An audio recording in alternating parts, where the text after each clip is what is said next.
Akashvani Imphal R K. गोरानीना पाउ पाजरी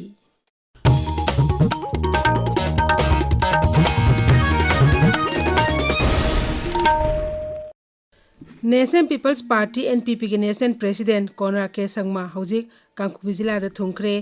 महांगना मफम अदुदा एक थुंबगा committee on tribal unity की ऑफिस तोंगान तोंगानबा CSO सिंग उनदुना वारी सानेख्रे महांगना लांजिनदु लेबे मियो सिंगसु उनखी तुंगदा श्री संगमा नागालैंड चटखिगनी श्री संगमा नुमिनी खोंचे तंगना इम्फाल थुंगलखिबनी मांगना डॉलर्स के जनरल सेक्रेटरी निकी नोंक्लो याउना डॉल के लुसिंगबा कया लोइना रखी Manipur global buyer and seller meeting अनि कुनमंगा हौजी इम्फाल सिटी कन्वेंशन दा पांगथोकली थरोम अदुदा सरुक यारादुना राज्यपाल अजय कुमार भलाना हाई हौखिबे चाही एनी असिदा मणिपुर सेमिलोनि फिबम खरा फगतपगी ममिदी तारे नुमिन इनि चथगदोरिबा मीट असिदा लांजिनदुना लेरिबा रिलीफ कैंप सिंगदा संगजेफम लौदुना लेरिबा सिंग स्टॉल सिंगसु याउरी मसिना मकोगी सेमिलोन फगतहनबदा अचौ मतेंग खरादी ओइरगनी मांगना हाई मणिपुर की वांगमदसु लमदमसदा पुथोलिबा पोसिंग असि यामना पामना लेइनरी राज्यपाल मखा ताना हाई हांदोलिबा स्टॉल सिंग असिदा फंगलिबा पोलम सिंग असि मियामना लेइबदा हेना खुदोंग चाहनबा चुनबा ममलदा फंगली directorate of trade commerce and industry मनिटको अमसुंग Manipur chamber of commerce and industry ना पुना सिंदुना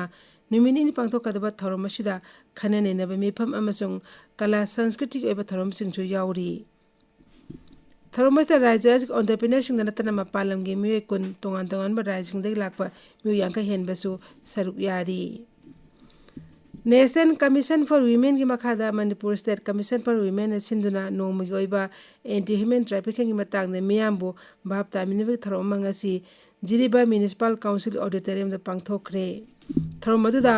Manipur state commission for women के चेयरपर्सन थुमलिप तिंगफम मोनसांग जिला deputy commissioner Krishna Kumar women commission के मेंबर सिंह अमदी संगनारिबे मियो कया सरुक याखी नुपी अमदी अंगांगसिना चथबा मियो मिलिगी मताना वफम क्या खनकी थरोम असिदा रिलीफ कैंप सिंग दे लेरिबा IDP सिंह सेल हेल्प ग्रुप के मेंबर सिंह अमदी अंगलवादी वर्कर सिंहसु सरुक याखी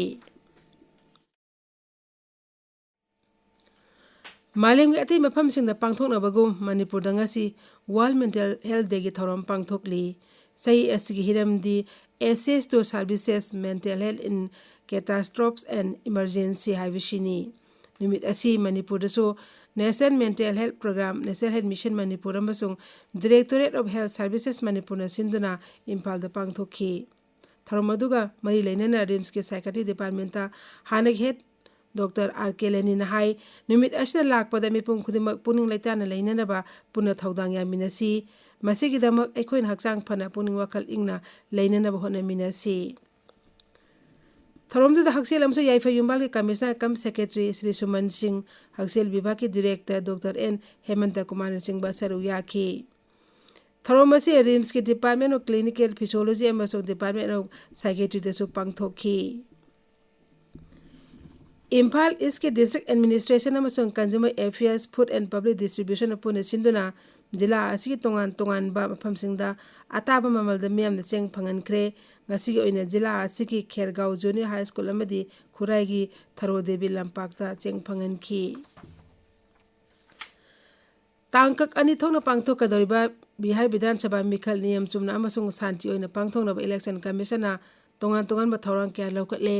commission hai hanbana rajya asigi vidhan sabha kendra chani nifum doi makta general observer amamam hable masigi mathakta police observer contra department amasung expenditure observer humbutare chinari commission hable observer sing asi makoi makoi kendra singdu da leiduna rajya dal sing amasung mirep sing unaduna makoi na mayok nariba khudong sa ta besing adu khanagani